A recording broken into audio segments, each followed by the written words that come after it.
gente, sejam muito bem-vindos ao meu canal. Eu sou a Liandra e eu conto relatos sobrenaturais aqui todos os dias pra você.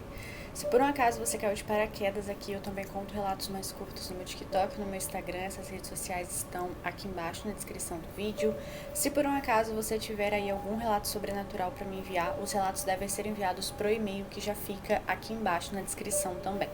E bom, como vocês sabem, eu não gosto de enrolar aqui na introdução, então já vamos para o relato de hoje, mas antes não se esqueça de se inscrever no canal, caso você ainda não seja inscrito, de curtir esse vídeo agora no início, porque ajuda muito a divulgar o vídeo aqui na plataforma, e hypar o vídeo se estiver aparecendo aí essa opção para você.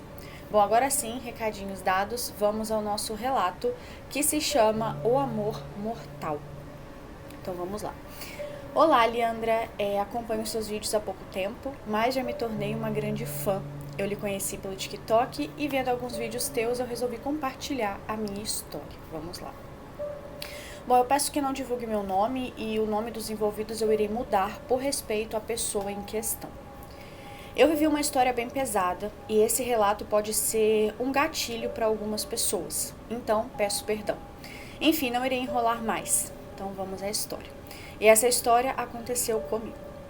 Após eu sair de uma relação muito tóxica e abusiva, que envolvia muita manipulação emocional, eu resolvi viajar para aliviar o estresse e toda aquela ansiedade que essa situação me gerou.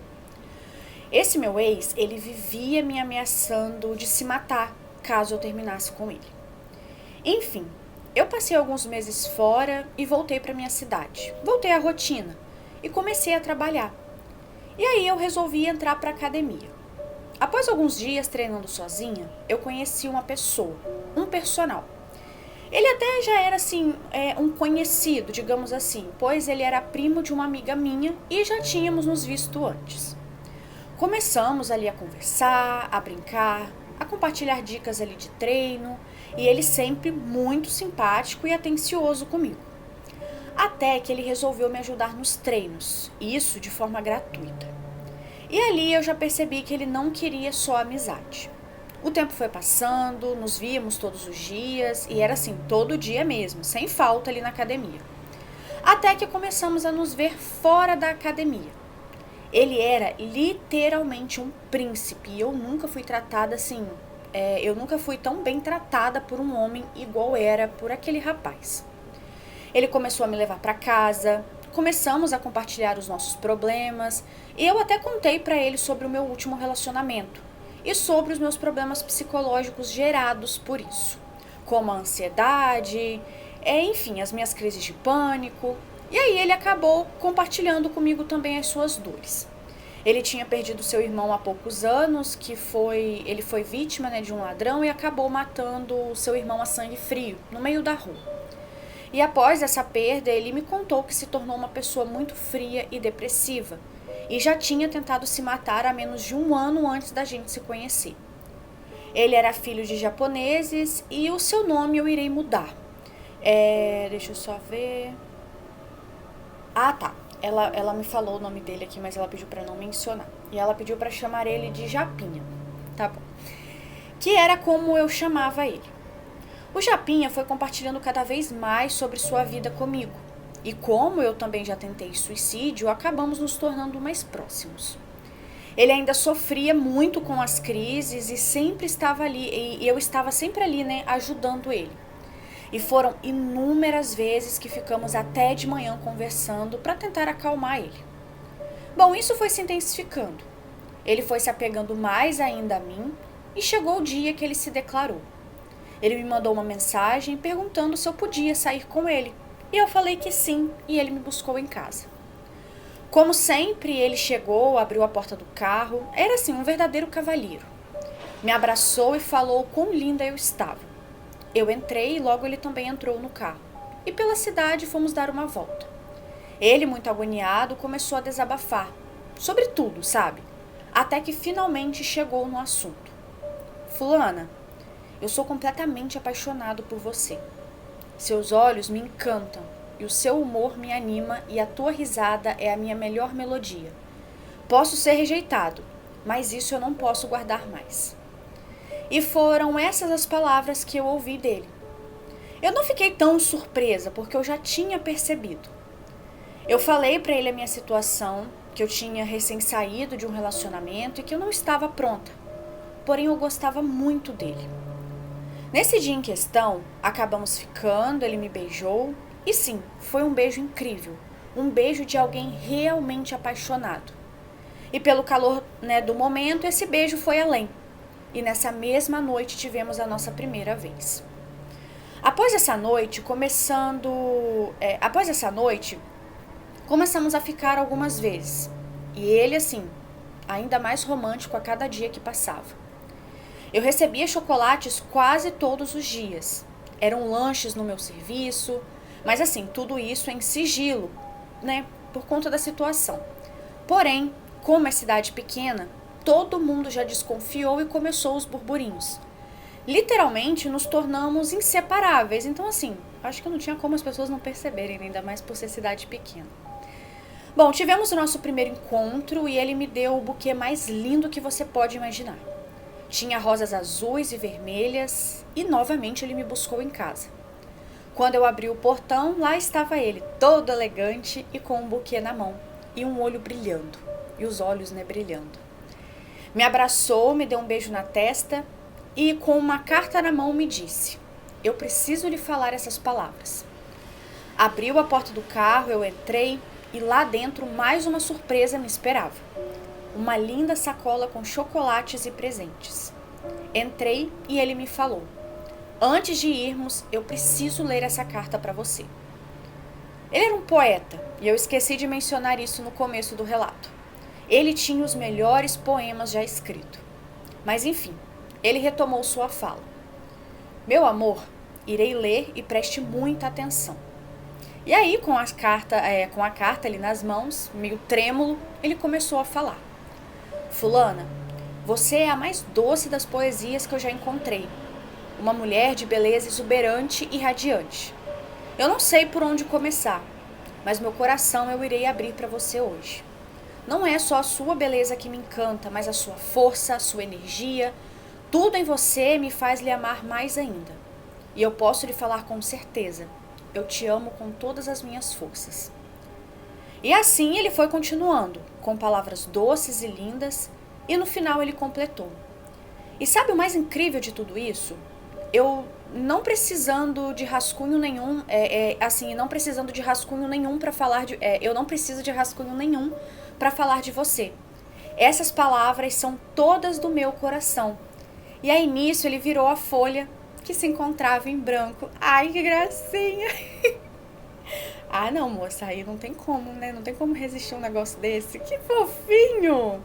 Ai, gente, eu tô vendo que essa história ela vai terminar em desgraça. Isso tá muito bom pra ser verdade aqui no meio da história. Eu nem vou me animar muito não, porque eu sei que vai vir coisa ruim depois disso aqui. Mas que fofinho. Vou ler isso até mais alto, assim, pra ver se o Davi escuta. Tô brincando. Pra ver se ele faz uns negócios desses.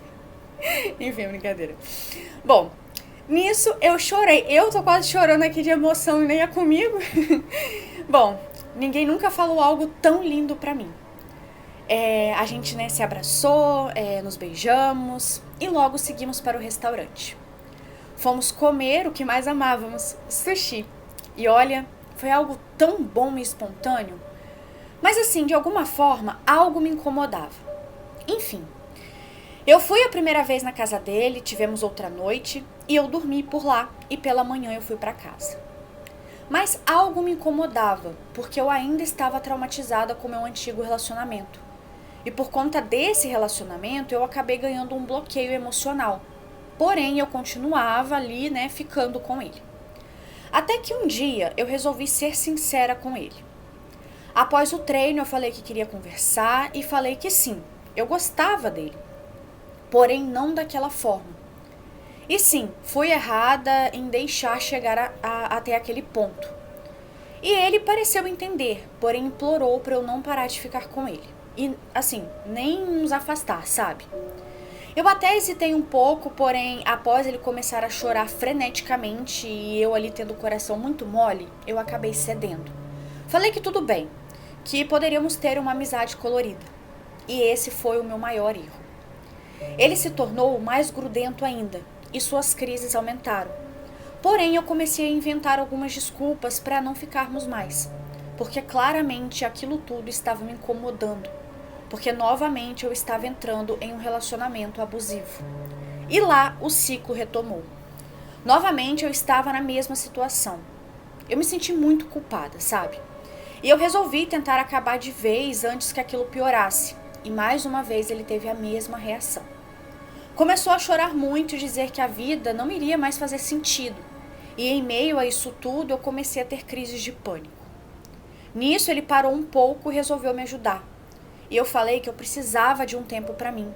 Abracei ele e pedi: me prometa que você nunca vai fazer nada contra você.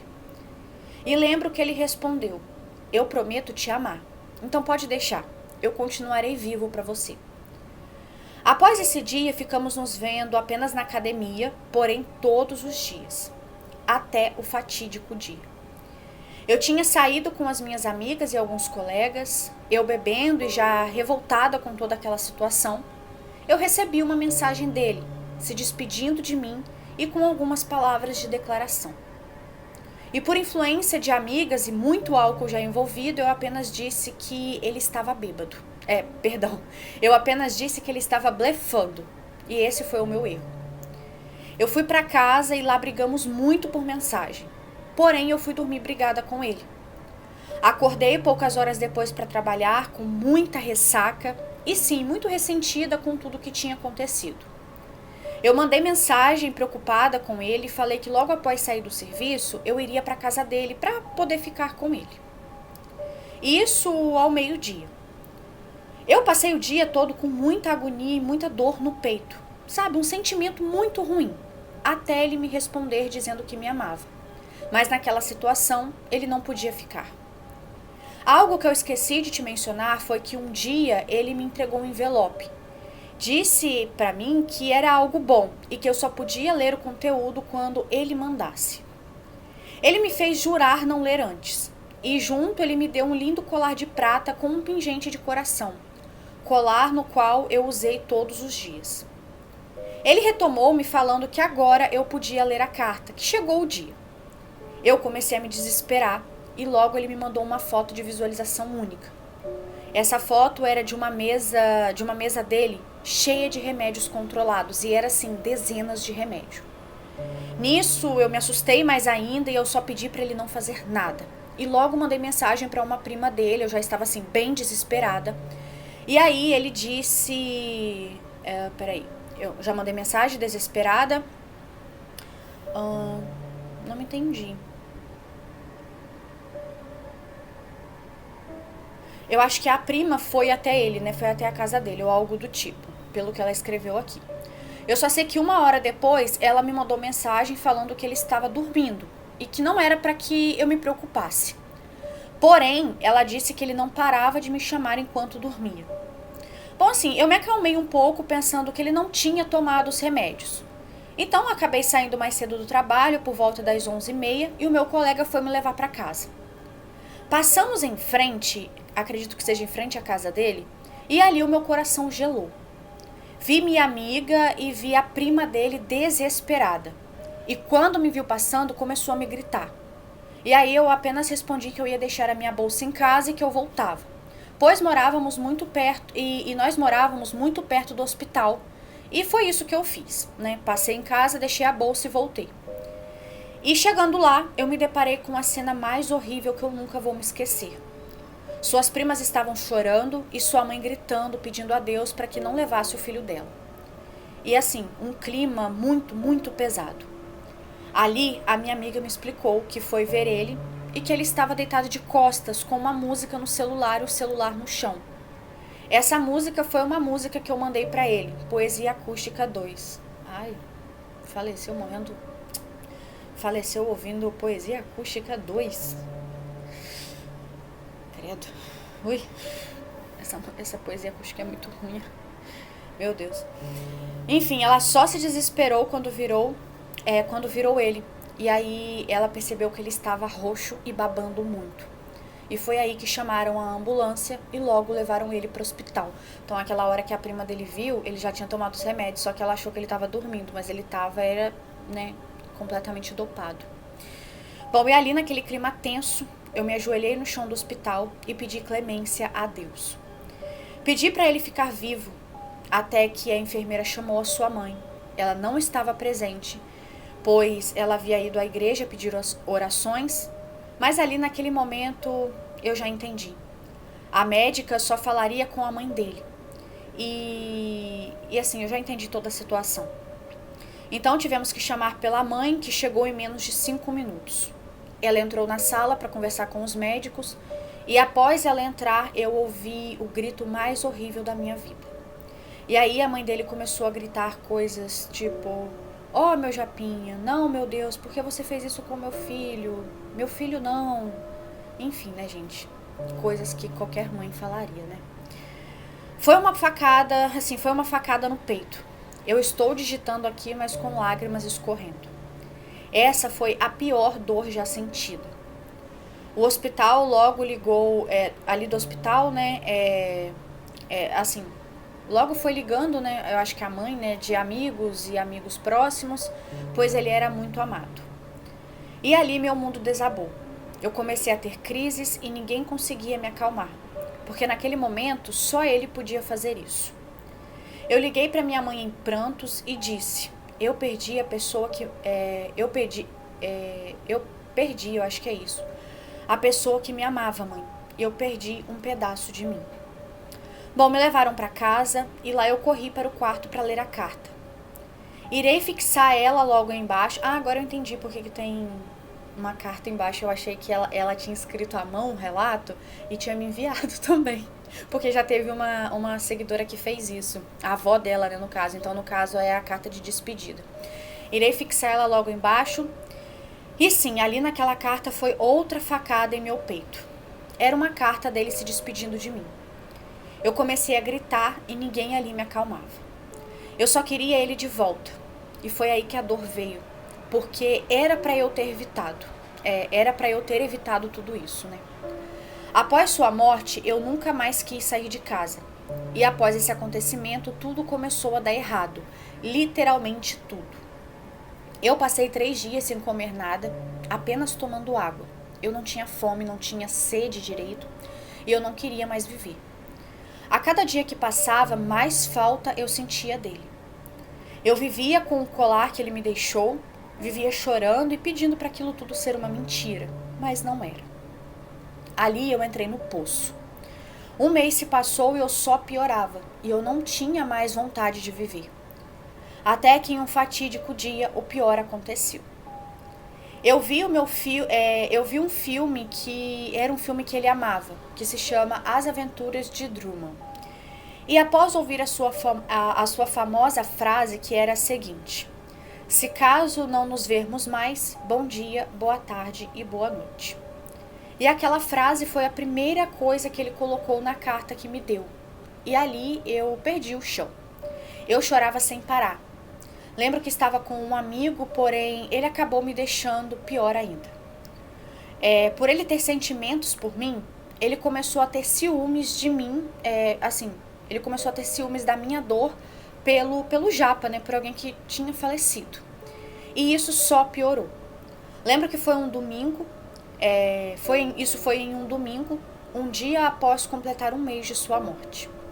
Eu comecei a ter uma crise que tirou a minha consciência. E ali eu me vi sem controlar as minhas ações. Quebrei copos e com os cacos ali eu acabei me mutilando por inteira. Vi sangue escorrer, mas eu não sentia nenhuma dor. E eu não sabia o porquê. Em meio a esse descontrole, eu liguei para minha mãe e comecei a falar: mãe, eu preciso sair dessa cidade. Eu preciso ir embora. Minha mãe se desesperou e tentou me acalmar, pois ela morava a 98 quilômetros da minha casa e eu morava apenas com meu irmão, que nesse dia estava completando 1 ano de namoro com minha cunhada. Bom, então assim, não tinha ninguém para ajudar ela e a mãe ficou desesperada, né? Ali o meu corpo se acalmou um pouco, porém a imagem dele não saía da minha cabeça. E eu não sabia o porquê. Eu estava sentindo ele ali, do meu lado. Eu sentia o cheiro dele. Eu sei. Ele estava ali comigo. Ele continuava obcecado por mim, mesmo em outro plano. Eu logo fui tomar um banho minha cunhada chegou e eu escondendo ali os meus braços que estava assim todo cortado. Então eu acabei vestindo um vestido que escondia, né, os cortes. E quando ela chegou, eu apenas falei: nega, eu estou indo comprar um remédio para cólica e já volto. E aí eu saí. Após sair pelo portão da casa, eu senti ainda mais a presença dele. E no meu ouvido só ecoava: você precisa ir com ele. Você tem que ir com ele. Eu juro, essas palavras não saíam do meu ouvido. No meio da rua, eu comecei a ter outra crise. E após ver o carro dele passando por mim, eu juro que ali eu vi ele naquele carro. Era o seu semblante e era ele dentro daquele carro. Após isso tudo, meio que a minha mente se apagou. E aí eu te juro, eu só fui acordar 7 dias depois sem entender nada do que estava acontecendo. Eu não estava mais na minha cidade e quando eu abri os meus olhos eu estava na minha casa antiga, que é a casa da minha mãe. Sem entender nada, eu comecei a gritar e minha mãe, às pressas, foi até mim, me abraçou e perguntou o que estava acontecendo. E eu apenas perguntei: o que eu estou fazendo aqui? Como eu vim parar aqui? E aí, com os olhos bem arregalados, minha mãe falou: filha, você não lembra de nada? E foi aí que ela me explicou o que aconteceu. Naquele dia que eu contei que eu vi o carro do Japinha na rua e ele dentro do carro, eu fui parar na farmácia, mas eu não lembro como, eu não sei como nem eu fiz isso. Mas me venderam um remédio controlado sem receita. Eu peguei o remédio, comprei uma água e pela rua mesmo eu fui tomando os medicamentos e ao todo eu tomei 34 comprimidos de um antidepressivo. O mais forte que eu já tinha tomado. Cheguei em casa, falei com a minha cunhada que eu estava cansada e que eu ia dormir. E ali ela achou estranho, pois era um domingo, 4 horas da tarde. E eu passei por ela bem tonta, pois ali o remédio já estava fazendo efeito. Ela ali preparando uma surpresa para o meu irmão, pensou que talvez era só sono mesmo, porque ela sabia que eu tinha passado a noite toda acordada, tendo as crises e chorando pelo Japinha. Então, assim, mesmo achando estranho, ela falou tudo bem e continuou preparando a surpresa. Por volta das 18, o meu irmão chegou do serviço e perguntou por mim e logo foi atrás. E ali ele viu novamente a mesma cena de um ano atrás. Eu jogada na cama com a boca aberta e muita baba. E ele logo se desesperou, começou a gritar e começou a pedir para que eu não morresse, para que Deus não me levasse. E começou a gritar para que alguém chamasse a ambulância. Enquanto isso, ele estava comigo ali nos seus braços, eu estava desacordada e ele clamava pela minha vida. E mesmo eu estando meio grogue, eu comecei a falar. E eu comecei a dizer a seguinte frase: o Japa veio me buscar. E eu ficava repetindo isso. Bom, até que finalmente a ambulância chegou e me levou. E os telefones não paravam de tocar. Era minha mãe, extremamente preocupada, pois ela estava sentindo que algo estava errado. Eu cheguei no hospital e ali começou os procedimentos. Ali, com convulsões, eu gritava pelo nome dele e falava bem alto. Chegou o dia, ele veio me levar. O Japinha está me levando para ele veio me buscar. E aí eu ficava gritando isso. Em meio às explicações da minha mãe, me veio flashes de lembranças naquele hospital. Eu vi ele e eu senti ele pegando na minha mão. Eu senti a presença dele ali, eu juro. Ele estava ali comigo e ele queria me levar. Os médicos fizeram uma lavagem em mim e ali saiu muitos comprimidos e junto veio sangue pelo meu nariz. Ninguém acreditou que eu sairia dali viva, mas graças a muitas orações eu sobrevivi e tive alta. Mas ainda estava um pouco inconsciente, então me levaram para casa. Na mesma casa que eu tentei me matar. E o pior aconteceu. Estava toda a família ali comigo e logo minha avó chegou. E pelos relatos da minha mãe, ali teve a pior cena que ela podia ver. Ela falou que ia me levar para casa e eu me transformei. Eu comecei a gritar, a me debater e a falar que dali eu não saía. Eu batia a minha cabeça na parede, eu me dava murros e ninguém conseguia me segurar. Até que finalmente conseguiram me colocar sentada e ali minha avó, que é rezadeira, começou a rezar em mim. E ao olhar ali no fundo dos meus olhos, ela se assustou, pois o meu olho mudou de cor. Ali ninguém me reconhecia. Ela orava e pedia que quem estivesse ali, que saísse. Eu não mencionei antes, mas a minha família é muito religiosa e tínhamos uma mãe de santo como amiga. E eu herdei os dons da minha bisa e eu era herdeira ali de alguns dons espirituais. Porém, eu ainda não tinha me desenvolvido. Mas enfim, após minha avó orar muito, meu telefone toca. E era essa amiga mãe de santo. Meu pai atendeu e ela pediu para passar para mim. E pelo telefone mesmo, ela começou a orar. E até hoje eu não sei como ela sabia disso, porque ninguém tinha entrado em contato com ela. Ela pediu uma foto minha e em seguida falou: quem está aí não é ela, é o rapaz que faleceu. E eu juro, eu não tinha falado com ela sobre isso. Mas ela falou que iria me salvar e depois desligou o telefone. Ali minha avó, também com os dons, voltou a orar e perguntar quem estava ali e o que queria. E com um sorriso maléfico no rosto, essas palavras saíram da minha boca. Eu falei que voltaria para buscar ela. Ela é minha e eu vou levar ela. E falou isso com uma voz totalmente diferente. E eu falava essas mesmas coisas sem parar. Mas ali não era eu. Todos saíram e ali começaram as orações. Até que de repente eu comecei a vomitar. E era um vômito preto. Após vomitar muito, me deram banho e me levaram para o quarto. E ali eu tentei quebrar tudo. Eu só gritava falando que ele iria me levar e que ninguém tinha forças para me segurar. Até que meu irmão me jogou na cama e foi aí que eu comecei a gritar ainda mais. Sabe, gritar que ele queria me levar e eu pedia socorro. E em um grito ensurdecedor eu parei. Nisso meu telefone tocou e era novamente a mãe de santo. E essa mãe de santo dizia: tira ela daí, eu vou te ajudar e ele só vai embora quando ela sair daí. Ali eu me acalmei e às pressas fizeram uma mala para mim. E depois eu desmaiei e me levaram para o carro. Até que se passaram alguns dias e eu acordei de um coma. E eu me via toda dolorida e machucada, porém sem entender nada. Isso ela já na casa da mãe dela.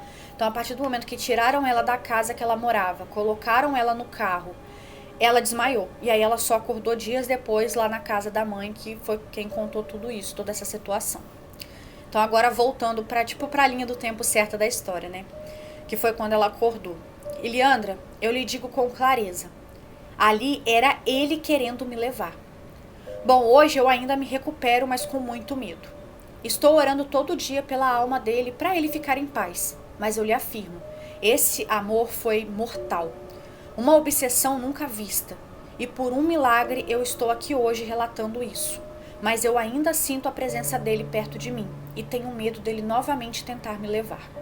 Desculpa pela longa história, mas esse foi o meu relato. E aí, gente, tem as 2 cartas anexadas, mas eu não vou mostrar aqui pra vocês porque, gente, é uma coisa extremamente íntima, né? Olha toda essa história. E, gente, que bizarro, né? Eu jurava que ia acontecer algo assim com aquele primeiro ex dela, eu não imaginava que seria com esse. E sabe uma coisa que eu fiquei pensando? Assim, ele já tinha deixado uma carta preparada. Eu acho que em algum momento ele já ia fazer isso mesmo. Tipo, eu não acho que seja a culpa da moça que enviou o relato. Então, assim, não se sinta culpado em nenhum momento. Tipo, ele, tirou a sua vida por conta de mim. Só pelo fato dele já ter deixado uma carta pronta e, assim, aparentemente essa carta foi deixada em um momento que vocês estavam bem. Então, ele já planejava fazer algo do tipo. E, assim, gente, eu teria muitas coisas pra comentar nesse relato, mas não vou ficar me estendendo muito, porque o importante mesmo é contar a história, e eu já contei. Mas eu acho que foi, assim, como que eu vou dizer? Uma sequência de atos errados, né, que desencadeou tudo isso. Eu acho que desde o início, assim, quando você percebeu que você estava com alguns problemas psicológicos por conta do seu antigo relacionamento, e quando você percebeu que ele também tinha, eu acho que ao invés de ficar ali vocês dois tentando se ajudar, já que eram 2 pessoas com problemas psicológicos, eu acho que vocês deveriam ter procurado a ajuda de uma terceira pessoa, de um profissional. É muito ruim para nós mesmos, quando a gente tá com problemas psicológicos e a gente se junta com outra pessoa que tem problema psicológico e fica um tentando ajudar o outro. Isso não dá certo. E eu falo isso por conta, por experiência própria, assim. Por exemplo, eu tenho meus problemas psicológicos, a minha irmã também tem. Gente, não adianta nós duas ficar uma tentando se ajudar a outra. Quando a gente começa, quando a gente vê que a gente tá mal, a gente recorre à doutora Laís, porque ela é a médica. Então, assim, gente, um conselho que eu dou. Quando vocês observassem que vocês têm uma pessoa próxima a vocês que tá com algum problema psicológico, não tenta você resolver, não tenta você dar conselho. O ideal mesmo é encaminhar para um médico, para uma médica, psicólogo, psicanalista, enfim, alguém que possa ajudar. E também, às vezes, procurar uma ajuda espiritual. Sabe por quê? Eu fiquei assim, um pouco pensativa de que talvez esse rapaz passasse por algum problema espiritual já há muito tempo, que aí somando com tudo virou um problema psicológico também. Porque é bem estranho isso dele ter falecido e querer levar ela também, isso é uma batalha espiritual muito grande. Então talvez ele já tinha algum obsessor, alguma coisa que fazia mal a ele junto com os problemas psicológicos, sabe? E pode ser isso que tenha contribuído para ele ter dado um fim à própria vida e queria levar você também. Então, às vezes, coitado, nem era só culpa dele, às vezes ele tinha algum obsessor com ele. Então, gente, quando vocês começarem a se relacionar, não precisa ser relacionamento amoroso, mas qualquer tipo de relacionamento no trabalho, amigo, amiga, enfim, você vê que a pessoa tá assim, gente, procura instruir ela a procurar um profissional. E toda ajuda é bem-vinda, assim, profissionais da saúde, profissionais espirituais, mas não tenta você tirar a pessoa do poço, porque pode acabar numa situação tipo essa daqui. Acredito que aqui ele poderia nem amar ela de verdade, mas ela ajudou tanto ele numa fase ruim que ele acabou ficando assim com uma certa obsessão por ela. Isso é muito comum quando você tenta ajudar uma pessoa com problemas psicológicos. E às vezes ele poderia ter, por exemplo, se eu não me engano é o border, né, que o borderline, que ele tem um apego, às vezes ele pega um apego emocional a uma pessoa específica e, gente, é difícil ele largar aquele apego. Então, é muito preocupante. Então, assim, gente, antes de você tentar ajudar você mesmo, instrui a pessoa a procurar ajuda. Porque aqui, talvez, se isso tivesse acontecido, talvez essa situação não teria tomado o rumo que tomou. Mas é lógico que isso, gente, não é culpa da moça. Eu imagino que ela deve se sentir culpada. Então, assim, moça, não se sinta culpada. Isso não foi culpa sua. Porque uma coisa que me chamou muita atenção foi a carta. Eu acho que quando a pessoa, ela chega a fazer isso, igual, era um momento bom, eles estavam felizes, ela não tinha falado ainda com ele, né? Assim, eles não tinham se afastado e o menino me mete uma carta dessa. Então, assim, provavelmente já era algo que ele estava planejando. Então, é complicado. Eu acho que ele já pensava em fazer isso e ele fez. Então, não é culpa sua, sabe? Você fez o que estava ao seu alcance também. Você tinha alguns problemas. Ai, gente, são muitas camadas, né? Mas o importante é você, moça, que enviou o relato, não ficar se sentindo culpada. Se apegar bastante a Deus, né? Pedir a Deus para que o espírito dele pare de te atormentar e procure ali a luz, porque às vezes pode ser um obsessor que tá agarrado nele, coitado. Às vezes ele mesmo não tem culpa de estar passando por isso também. Mas enfim, de qualquer forma, muito obrigada por ter enviado o relato. Eu espero que, assim, de coração, fique tudo bem pra você. Não vou instruir você a procurar ninguém, porque eu acho que você já deve estar bem acompanhada. Você tem uma amiga que é mãe de santo, tem a sua avó que manja ali das rezas. Então, o negócio é focar bastante em oração, manter sua fé ali firme, que você vai assim, se livrar disso tudo, né? Mas enfim, de qualquer forma, muito obrigada por ter enviado o relato. Eu sinto muito por você ter passado por tudo isso. E é isso, gente. Também quero agradecer a todos que ficaram até o final do vídeo, tá bom? Um beijo, tchau, tchau. E eu vejo vocês no próximo vídeo.